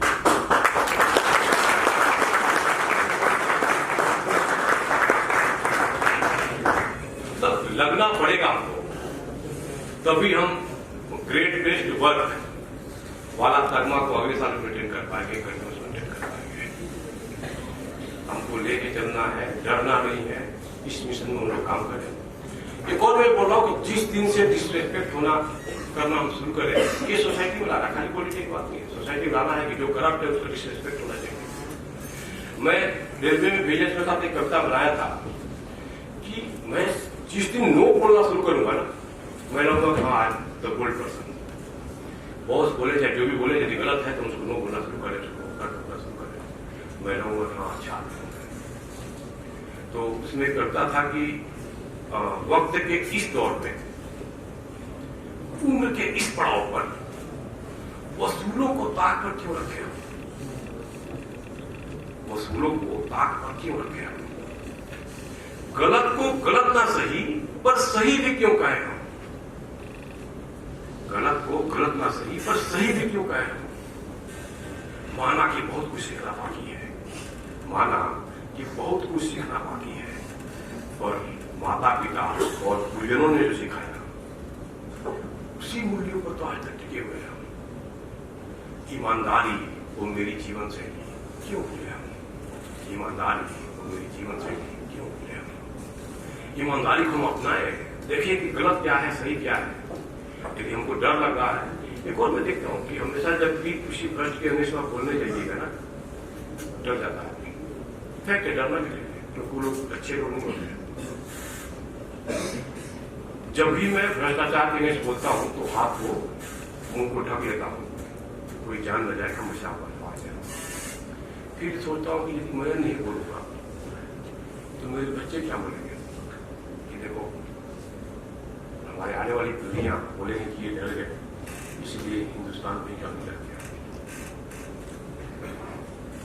तो ये मान के चलिए कि आप नहीं बोलेंगे, आप कुछ न कुछ ना कर रहे हैं। बोलना ही तो है जो जिंदा रहने का सबूत है। बोल नहीं सकते वो सब होता है, बोल नहीं सकते वो सब होता है। तुम बतला दो तुम जिंदा हो सो हो जाओ, तुम बतला दो तुम जिंदा हो सो हो जाओ। डाक हमको हंगामा करना है, आप इसको जैसे भी ले, लेकिन मैं आप पर बहुत हमारे गोल्ड इंडिया तुम्हारे एसेट है। मैं हमेशा बोलता हूँ मेरे गोल्ड इंडियन एसेट है। आप इतने अच्छे हैं कि आपकी कोई भी थोड़ी भी बदनामी करे, थोड़ी भी शिकायत करे तो हम देखना नहीं चाहते हैं। एज ए सीबीओ में बोल सकता हूं कि माइनिंग सेक्टर के यदि n नंबर ऑफ कंपनी के साथ सर्वे किया जाए तो कोल इंडिया का स्थान ट्रांसपेरेंसी में टॉप 5 में आता है। हम इतने अच्छे हैं, दुनिया वालों का हम पता ही नहीं है। मैं मैडम नहीं बोलता हूँ, आजकल सोशल मीडिया का जमाना हो चाहे न्यूज पेपर देखिएगा, न्यूज पेपर में हमको पता नहीं हमारा टेक्नोलॉजी में कितना काम हुआ चाहिए। एक और मेरा काम कीजिए, दुनिया वालों को बताइए कि कोल इंडिया में आज के डेट में फुल्ली मैकेनाइज हो चुके हैं। आज भी लोगों को पता है कि लोग हमारे रिलेटिव फोन किए थे आज से लगभग 1.5 साल पहले, मैं ज्वाइन किया था उसके कुछ दिन बाद, कि आपके यहाँ कितना टोकरी और कितना फावड़ा बिकता है कोल इंडिया में। बोले क्यों? तो बोले कि नहीं सही बात हुई। फिर 10 बार उसको ध्यान है, कुछ आपके कोल इंडिया से कोई मतलब नहीं है, पूछा क्यों? तो पूछा, बोला नहीं वो जो अखबार में निकला था ना, बहुत अच्छा आर्टिकल निकला था, कोल इंडिया इज डूइंग ग्रेट, उसी में पूछा मैं, तुम्हें अखबार निकल नहीं देखा? तो अखबार में निकला सब कुछ, कोल इंडिया फैक्ट है वही, लेकिन जो फोटो लगाया ना वो 3 लेडीज को टोकरी लेकर के और एक आदमी को फावड़ा लेकर के, वो जो फोटो हम दिखाएंगे वही तो दुनिया वाले देखेंगे। तो मैं निकला हमारे यहाँ से चाहिए से हम ऐसा जो फैक्ट है, तो मैं कहीं माइनिंग वाले में गया, मैं वहां देखा हैवी मशीनरी उनके पास है, तो मैंने बोला कि हमारे यहाँ भिजवा दो जी कुछ फोटोग्राफ, वो लोग अखबार में निकालने की फोटो नहीं है, पुराने जमाने की फोटो निकाल के दिखाते हैं। जो सत्य है उसको हम लोग दिखाएं, टेक्नोलॉजी का हम किस तरह से यूज कर रहे हैं, किस तरह से हम लोग टारगेट पूरा कर रहे हैं, किस तरह से हमारा प्रोफिट जा रहा है, किस तरह का सर्विस दे रहे हैं। कोविड पीरियड में माय डियर कोल इंडियन, आप लोग उसमें ज्वाइन नहीं किए थे, कोविड पीरियड में पूरा विश्व में धक्का मचा हुआ था, सब लोग डरा हुआ था, कोई घर से बाहर नहीं निकल रहा था। सिचुएशन इस तरह से हो गई थी कि फादर का डेड बॉडी पड़ा हुआ है और बेटा लेने से मना कर रहा है,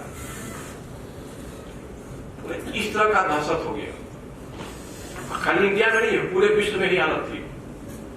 लेकिन जरा सोचिएगा कि हिंदुस्तान के किसी भी कोने का, किसी भी गांव का, किसी भी सड़क का एक बल्ब ऑफ हुआ, एक लिफ्ट चलना बंद हुआ, या कोई एक मशीन चाहे ऑक्सीजन प्लांट या कोई भी बंद हुआ, क्यों नहीं बंद हुआ? क्योंकि हमारे कोल इंडियन उस विपत्ति काल में भी अपने जान की परवाह नहीं की है, अपने फैमिली का जान की परवाह नहीं की लोगों, और घर से निकले माइन में ला करके कोल का प्रोडक्शन कराए, उसको लोड करके ट्रांसपोर्ट करा के प्लांट में भिजवाए, क्योंकि मेरा देश मुसीबत में है। उन्हें इस तरह का काम आप करते हैं, इस तरह का नेचर ऑफ ड्यूटी आपकी है। कभी हम लोग लास्ट ईयर में chief of army staff Malik साहब बुलाए थे, जो कारगिल के समय में चीफ ऑफ आर्मी स्टाफ थे, बीपी मलिक, उनसे कुछ ऐसी बात हो रही थी, तो उन्होंने ये बात बताया कि हम मानता हूं कि आर्मी की नौकरी टफ चलती है, लेकिन आपकी भी नौकरी आसान नहीं है, आप तो ऐसा काम करना पड़ेगा, इतना स्ट्रगल करना पड़ेगा, तभी हमारे बल बनेंगे।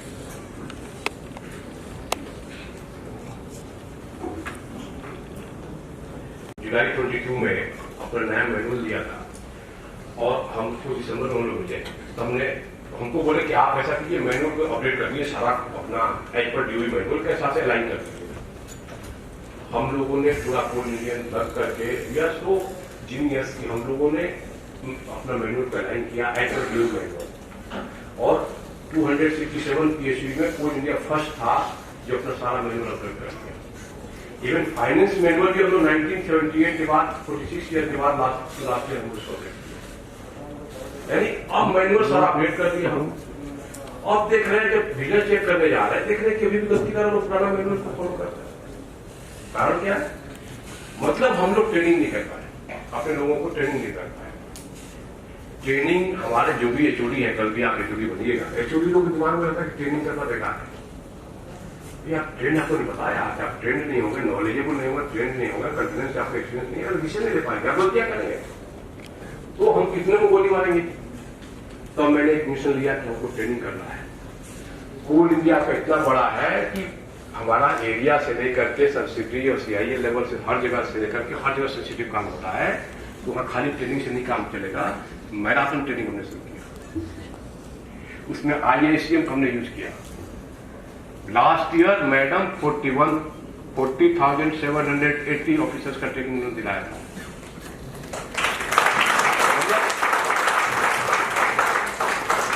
जहाँ पर हम ट्रेनिंग करा रहे थे उसका कुछ फोटो फेसबुक और अमेजन से जब ऊपर पहुंचा, जब सीबीसी को पता चला, आप बोले कि ऐसा करो अगली बार हमको ना कलकत्ता मत बुलाना, हमको रांची बुलाना। बोले रांची में कहाँ से? अरे नहीं, अपना IIScm है ना, वहाँ हम चलेंगे, बहुत अच्छा है, तो बहुत बड़ा आपका ऑर्गेनाइजेशन है, you are good lucky you have something. IIScm जैसा इंस्टीट्यूशन बाकी PSU में नहीं है, आपका खाली यहीं पर है। इतना मेगा लेवल में ट्रेनिंग देते हम लोग, खूब ट्रेनिंग कराया। हर मैराथन ट्रेनिंग में एक सब्जेक्ट को पकड़ते थे और हर जगह ट्रेनिंग कराते थे। मैंने फिर HOD लोगों को पकड़ा कि माय डियर फ्रेंड, आपका ड्यूटी बनता है कि जो सेंसिटिव काम कर रहा है उसको उसका नॉलेज होना चाहिए। अब वो नॉलेज खुद पढ़कर के गेन करे, अपडेटेड होना चाहिए, ट्रेंड होना चाहिए, खुद ट्रेनिंग करके करे, खुद नॉलेज करके करे, डिस्कस करके करे। लेकिन यदि हम टेंडर कर रहे हैं तो हमको टेंडर का सारा उनको पता होना चाहिए। बिल पेमेंट कर रहे हैं तो बिल का हमारा सारा चीज पता होना चाहिए। यदि अब से, हमने अगस्त वगैरह में कभी लिखा था कि कोई आदमी मैनुअल को वायलेट करते हुए अपडेटेड मैनुअल को नहीं फॉलो किया है, कहीं कुछ गलतियां पाई गई, तो उससे तो मैं क्वेश्चन पूछूंगा ही पूछूंगा, आपको भी नहीं छोड़ूंगा। मैं पब्लिकली बोल रहा हूँ। मैंने क्लियर कट बोला कि बहुत ट्रेनिंग हो गया, हमारे सेक्रेटरी साहब ने बताया बहुत ट्रेनिंग हो गया, हाथ पैर को त्रिपाठी जब तलवार लगाने के होते हैं बहुत हो गया, हाथ पैर छोड़ने। पर ट्रेनिंग से खाली काम नहीं चलने वाला, ट्रेनिंग की इंपॉर्टेंस तब बढ़ेगी जब वहां की गलतियों के चलते उसको पनिशमेंट होगा। ऐसे लोग भी हैं जो हर कुछ पता लगा वहां पर, लेकिन गलती भी क्या सर, कुछ लोग ऐसे होते हैं जो हमारा फैक्ट गलती करते हैं, बाकी गलतियां तो ज्यादा तो हमारा जो पकड़ा हमने ट्रेनिंग हमने कराया, मैराथन ट्रेनिंग कराया, और उसका हमने टैगलाइन दिया, ignorance of law is no excuse.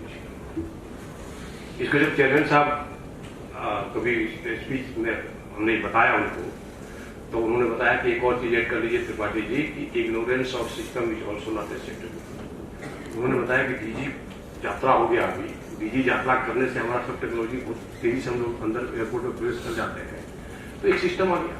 उसी टेक्नोलॉजी वाला जो कोई सिस्टम नया आया है उससे हम अनअवेयर है, तो भी एक्सेप्ट नहीं किया जाएगा।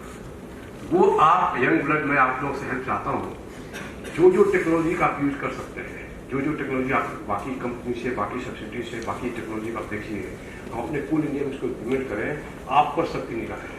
क्योंकि जो सीनियर है ना उनका IT माइंड उतना नहीं है जितना आपका है। अभी हम लोगों ने बहुत सारा IT फील्ड में काम कराया है उसका, इवन रोटेशनल ट्रांसफर।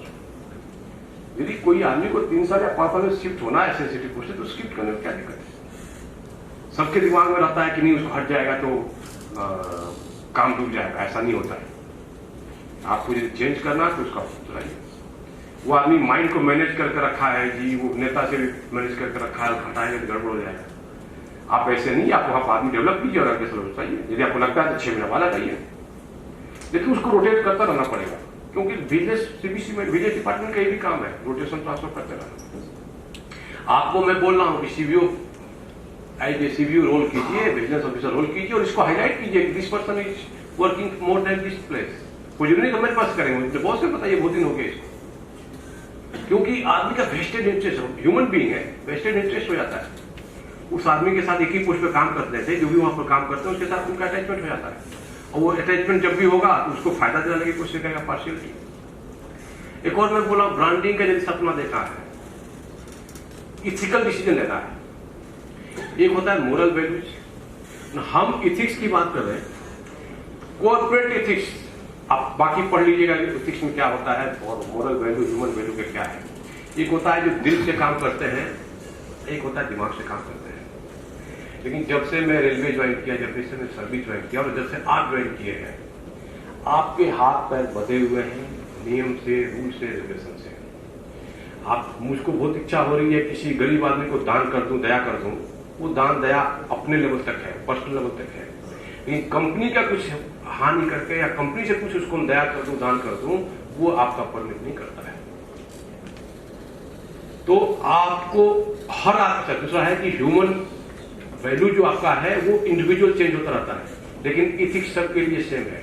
रूल यदि बोलता है एलिजिबिलिटी ये होना चाहिए, ये होना चाहिए, ये होना चाहिए, तो आप माय डियर फ्रेंड मेरी ये बात रखना, याद रखना हमेशा, कभी भी कॉर्पोरेट एथिक्स को वायलेट मत करना। कॉर्पोरेट एथिक्स मतलब रूल्स रेगुलेशन जो भी बने हुए हैं, जो भी हमारे नॉर्म्स हैं, that is called corporate ethics. यदि उसमें मेरी इच्छा थी, कोई चाय वाला था, बहुत ही गरीब आदमी था, बूढ़े आदमी थे, बहुत सारा सिचुएशन था, उसको टेंडर डाल दिया, कोई कागज नहीं है उसके पास, कोई लिबर्टी क्राइटेरिया नहीं है। अब उसको दया आ गया, उसको मैंने टेंडर दे दिया। तो दया दृष्टि से काम नहीं चलता है सरकारी नौकरी में। आपको कुछ हेल्प करना था, पलक दस अपने पर्सनल में दीजिए, लेकिन कभी भी हमको कॉर्पोरेट एथिक्स को वायलेट नहीं करना है। बहुत सारी चीजें आएंगे, आप पढ़िएगा बाकी जगह ना, जब IAS में जो एथिक्स को पढ़ाया जाता है उसमें बोलता है कि नहीं, दिल को हमेशा दिमाग से ऊपर रखना चाहिए। लेकिन मैं यहाँ पर उल्टा बोल रहा हूँ, क्योंकि हम बते हुए हैं गवर्नमेंट सर्वेंट है, पब्लिक मनी का यूज कर रहे हैं। पब्लिक मनी का यूज करना बहुत ज्यादा खतरनाक होता है। एक और मैंने ब्रांडिंग का देखा था, आप लोग हर माइंड में जाएंगे, देखिएगा ना कि पता नहीं कहां से जो अनवांटेड पीपुल घूमता रहता है। सब अपने क्वेश्चन आंसर किया तो लोग तरह तरह की बात बताई। वो करता क्या है, सो कॉल्ड एजेंट, उसका थोड़ा कोयला बढ़वा देगा, कोई क्वालिटी ठीक कर देगा, कोई ट्रक आगे पीछे करा देगा। वो जो अनवांटेड लोग हैं, इतना CCTV, इतना लोगों के बाद भी वो अनवांटेड पीपुल हमारे माइंड में घुस कैसे गए? हमारे IACM के कैंपस में कोई घुस जाए तो मैडम उनको 1 मिनट से बर्दाश्त करेंगे। मेरे घर में घुस जाइएगा तो हम उसको ताकू लाठी लेकर पीछे पड़ जाएंगे। ऐसे अनवांटेड लोग हमारे मायने इलाके में कैसे चले जाते हैं? इसीलिए मैं बोला कि आप दीपक बनिए, उनको रोक टोक तो कीजिए। मानते हैं मेरा काम नहीं है, लेकिन रोक टोक तो सकते हैं। 1-2 बार रोक टोक कीजिएगा, हर आदमी रोक टोक करना शुरू कर देगा, उसको शर्म आएगी कि कहां जा रहे हैं, कहां जा रहे हैं। मुझे नहीं उसको भगाए नहीं, लेकिन रोक टोक तो कीजिए। वो लोग करते क्या है कि आपके लोगों को या तो धमका के, चाहे फुसला करके, चाहे कुछ प्रलोभन दे करके आपसे उल्टा सीधा काम करवाते हैं, और बाहर जाकर के बोलते हैं पोलिंग बहुत करप्शन है, बहुत करप्शन। एक और मैंने देखा, ऐसे लोगों को रोक टोक करना है, घुसने नहीं देना। मिशन बनाइए अपना, ग्रुप बना करके बॉस के साथ, पूरा डिपार्टमेंट के साथ लग करके, जिसका भी ड्यूटी उसी को टोकिए कि आपका ऐसा ऐसा हो रहा है, क्यों आ रहा है। और आजकल का जमाने में मोबाइल का फोटो का जमाना है, उसको फोटो लेकर के भेजा कीजिए बॉस को अपने, ये आदमी इस आदमी घूम रहा है, कल भी देखा था, परसों भी देखा था। कोई बार होता क्या है, मैं जब एडियालम था तो कहीं क्वालिटी का लेकर कुछ हमको कुछ क्वालिटी का फोटो जाने लगे, तो मैं बोलना शुरू कर दिया। तो मेरे को गुस्सा भी आता था, देखो मेरा काम करने में दिक्कत कर रहा है। लेकिन बाद में कभी डिस्कशन कर रहा है तो वो सारा डाटा जो था वो एडमिनिस्ट्रेशन के मैनेजमेंट के काम आता है। इसीलिए कहीं गलतियां होती है तो उसको टोकना बहुत जरूरी होता है। खाली टोकने से देखिएगा बहुत सारा रिड्यूस हो जाता है। दूसरा हमने ये देखा, जब भी मानव से मानव का संगम हुआ है, करप्शन बढ़ा है। आदमी आदमी से मिलता है तभी करप्शन होता है, आदमी से आदमी नहीं मिलेगा, करप्शन देखिएगा कम हो जाएगा। हम IT का यूज कर रहे हैं, मेजरमेंट से लेकर के पेमेंट तक सब चीज IT का यूज करें। इवन सब कुछ हम अपलोड करें, डॉक्यूमेंट वगैरह जो भी करना है, हम लोग जेम का यूज कर रहे हैं। कभी आदमी से आदमी बुलाने की जरूरत नहीं पड़ता है। बिलिंग का इवन TADA भी हम लोग उसके पीछे पड़े हुए, TADA भी हम लोग नहीं लेंगे, हम IT के सेक्शन से।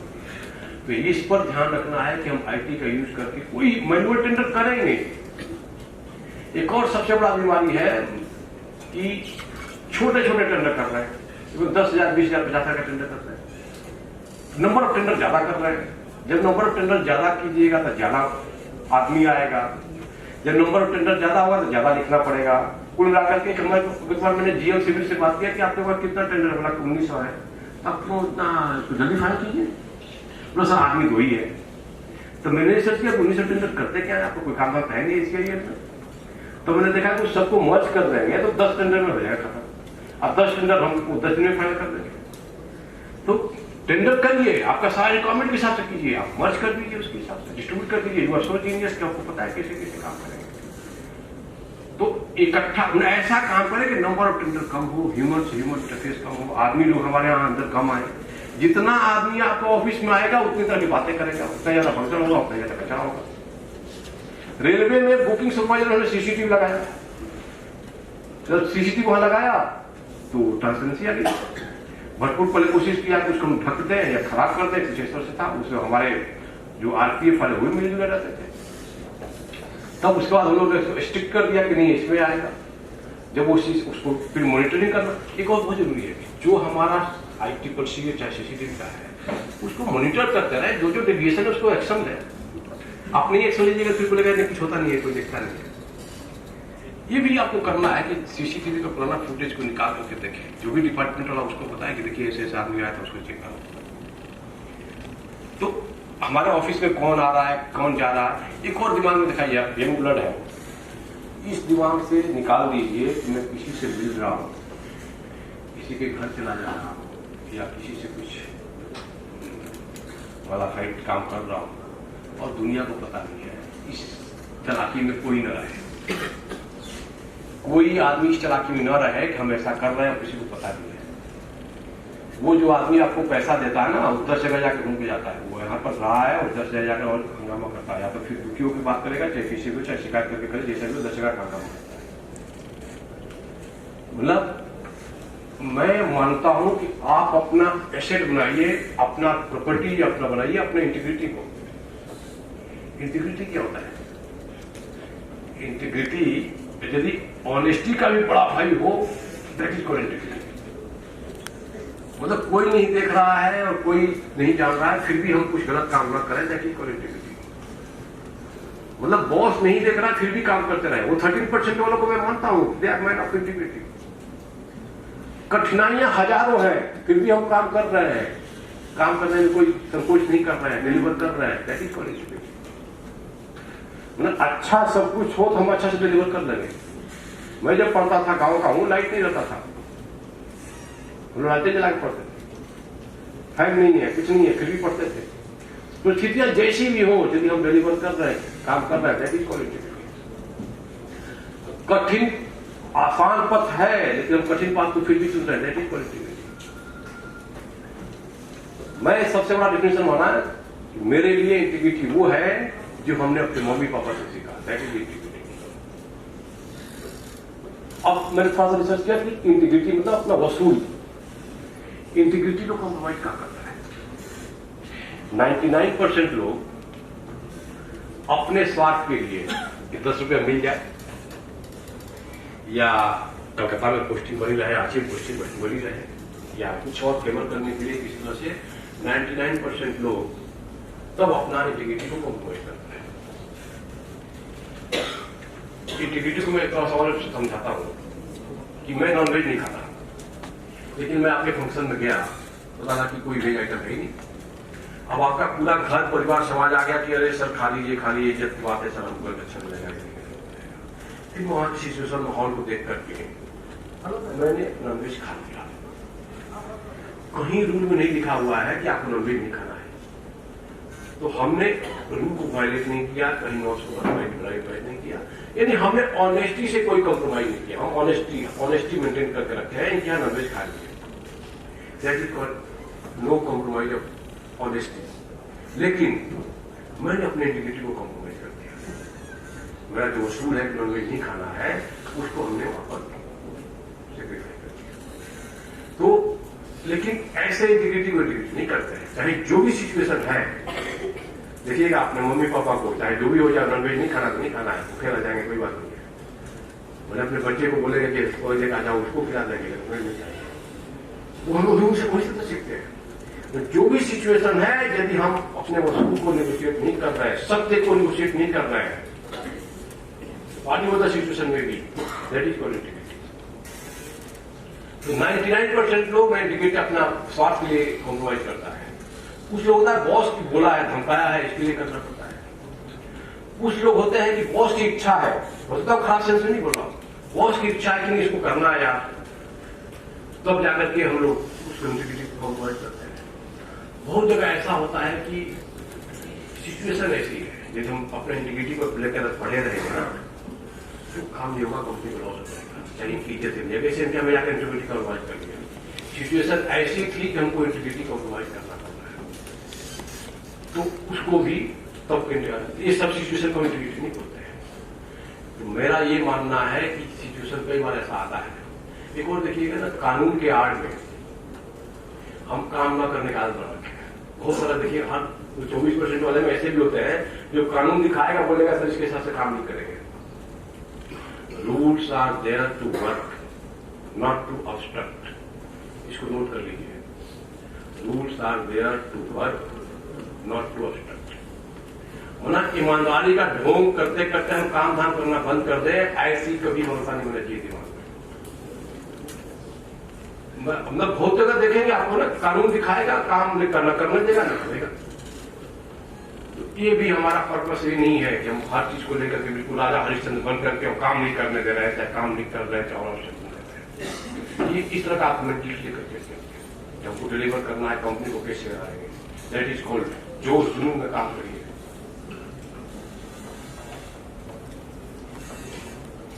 बाकी हमने हमारे यहाँ रविन्द्रनाथ टैगोर की धरती से उनका कहना होता है हमेशा कि हमको ऐसा कंपनी, ऐसा ऑर्गेनाइजेशन, ऐसा देश का हम सपना देखें where mind is without fear and hate each other। और मैं जितना जानता हूँ और आपको भी पता चलिए किया होगा कि कोल इंडिया ऐसी हो गई है जहां आप बड़े स्थान से बोल सकते हैं क्या वर्किंग सोचना बोल सकते हैं, किसी के सामने बोल सकते हैं कि आई एम वर्किंग विद। और यदि हम कोल इंडिया में शान से हेड दिखाई तो हम यहाँ पर एक डर का कुछ माहौल हो, किसी भी तरह का डर, डिसिप्लिन का हो, अनुशासन का हो, करप्शन का हो, या इवन पॉल्यूशन का हो। हमारी आज की डेट में सबसे ज्यादा शिकायत है कि दे आर पॉलिटिक्स। उसको भी थोड़ा रिसर्च किया, मैंने बताया कैसा है, we are not politics, we are simply producing.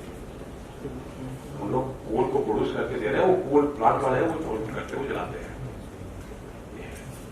कल परसों में हमारा 14 तारीख को कवि सम्मेलन है, उसके लिए मैं कविता बना रहा था। उसमें मतलब कि धरती के गर्भ से हम लोग संपदा को, रत्न को निकालते हैं, कोयला को हम लोग धरती के गर्भ से निकालते हैं। और कोयला का त्याग देखिए, वो कोयला खुद को जलाती है ताकि राष्ट्र का निर्माण हो सके। ये सब कवि के दिमाग में आता, राष्ट्र के दिमाग में आता। कोयला अपने आप को जलाती है कि हमारा राष्ट्र का निर्माण होकर राष्ट्र का जन्म हो। यानी एक रत्न को धरती माता के घर से निकालते हैं और ऐसा ऐसे निकालते हैं, तब निकालते हैं जो अपने आप को जलाती है ताकि राष्ट्र का निर्माण हो। और निकालने में और वहां तक भेजने में यदि कुछ अनामली होगा तो हम बर्दाश्त कैसे करेंगे? वो अनामली बर्दाश्त करेंगे, वो हम जेम है हमारे लिए। आप धनबाद में देखिएगा, कोयला में आग लगा हुआ है, उसमें भी लड़ करके हमारे कोयले आग से क्रेक करके निकालते हैं कोयला। नीचे जाइएगा, कई माइन ऐसा है यहाँ पर सांस लेने में दिक्कत हो रही है। अब तक ऐसा कोयला हम निकाल रहे हैं, वो डायमंड से कम नहीं है। और उसको हम बिना वेलमेंट का, चाहे फर्जी तरह से, किसी तरह से उसको चोरी होने दें, चाहे करके हम तो बर्दाश्त नहीं देंगे। इस तरह का फीलिंग हमारे अंदर आता क्यों नहीं है? जिस तरह फीलिंग हो जाएगी तब हम बोलेंगे कि रियली हम कोल इंडिया में काम करने में फख्र है, या कोल इंडिया को आपको पाने में। इस तरह से हम लोग लेके चले, तब देखिएगा आप लोग दुनिया को बताना है कि Coal India working on the policy of zero tolerance to corruption.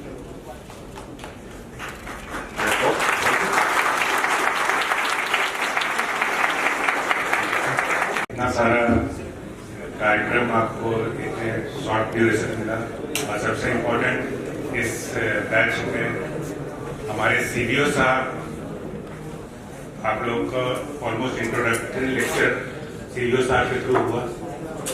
तो प्रोबेबली जितना कुछ आप सीखिएगा अगले 15 दिन में, उसका सिनॉप्सिस आप ये 1.5 घंटे, 2 घंटे के लेक्चर में आप लोगों को देंगे। जो भी मैनेजमेंट हो, चाहे वो कंपनी का रूल्स, पॉलिसी, गाइडलाइंस, और जैसा कि सीबीओ साहब ने बतलाया कि हम लोग कुछ भी रूल्स, रेगुलेशंस ये सब इम्प्लीमेंट कर सकते हैं, डर पैदा करके भी और वॉलंटरली भी। तो उम्मीद करते हैं आप लोग ये लेक्चर को राइट स्पिरिट में लीजिएगा। और जैसा मैं बोला, आपका बैच काफी लकी है, तो ये लक कंटिन्यू कर रहा है। एंड सीबीओ साहब will give you integrity pledge, जो कि हमारा विजिलेंस अवेयरनेस वीक का एक पार्ट है। तो उम्मीद करते हैं सर।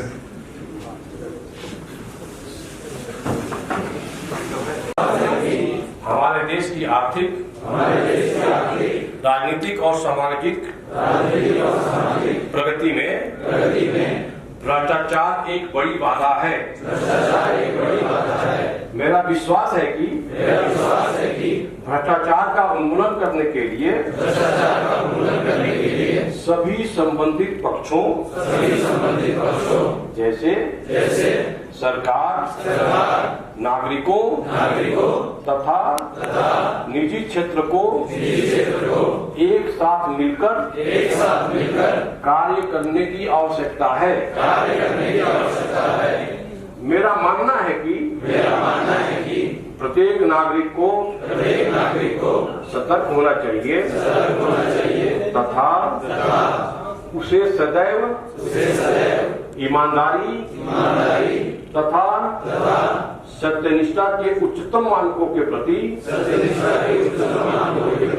वचनबद्ध होना चाहिए तथा भ्रष्टाचार के विरुद्ध संघर्ष में साथ देना चाहिए।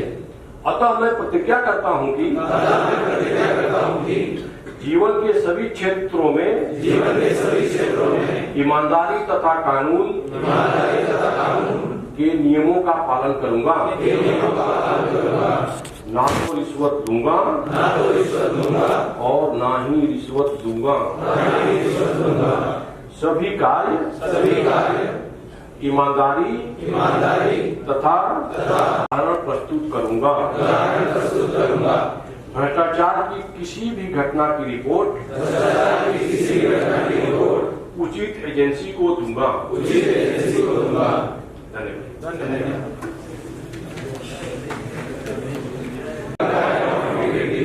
I promise myself to fight and to eradicate corruption. I promise myself to ensure and to promote integrity in public life. I promise myself to do my best and to proclaim this fact to the whole world that I am the proud officer of Coal India Limited.